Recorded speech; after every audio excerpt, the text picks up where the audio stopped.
সহজে হিটে আনা যায় এবং হিটে আসলে প্রত্যেক বছরেই একটা করে বাচ্চা পাওয়া সম্ভব।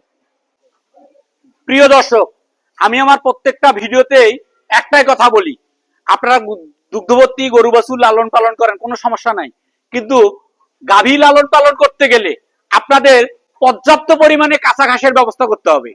আর এই কাঁচা ঘাসের ব্যবস্থা যদি আপনারা করেন, ইনশাল্লাহ খামার করে আপনাদের আর পিছনের দিকে তাকানো লাগবে না। এই কথাটা কিন্তু আমি বলি, এই কথাটা বলার কিছু উদ্দেশ্য আছে।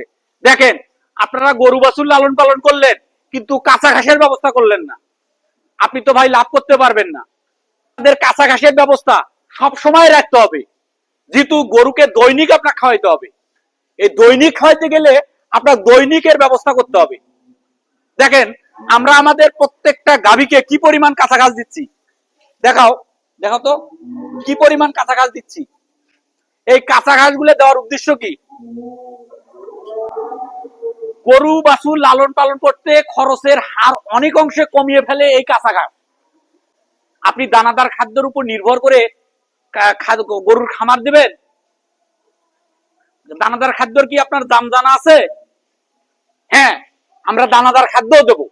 আমরা ওর গরুর বডি ওয়েট অনুপাতে, গরুর দুধ অনুপাতে, সেই অনুপাত অনুসারে আমরা দানাদার খাদ্য প্রয়োগ করব। সেই দানাদার খাদ্যটা হতে হবে পুষ্টি সমৃদ্ধ বা পুষ্টিমান, কিন্তু ব্যাপক পরিমাণে কাঁচা ঘাস দিতে হবে।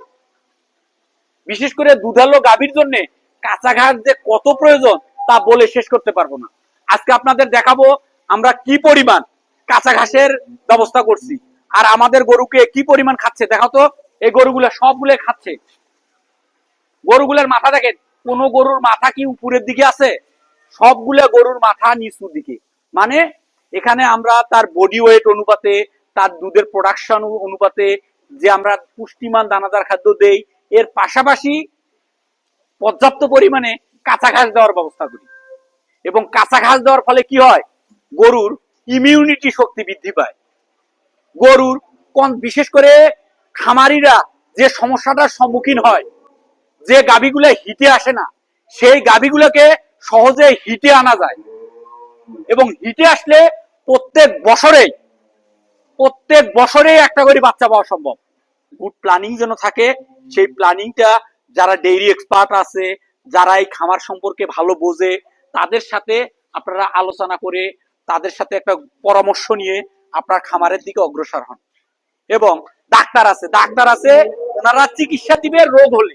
আর আপনি যদি কাঁচা ঘাস খাওয়ান, তাহলে রোগ কম হবে, তাহলে চিকিৎসা ব্যয়ভার এখানে আপনার 20% নামিয়ে আনা সম্ভব। এই কাজগুলো আপনাদের কন্টিনিউ করতে হবে। ওকে, আজকের মতো এখানে, আল্লাহ হাফেজ।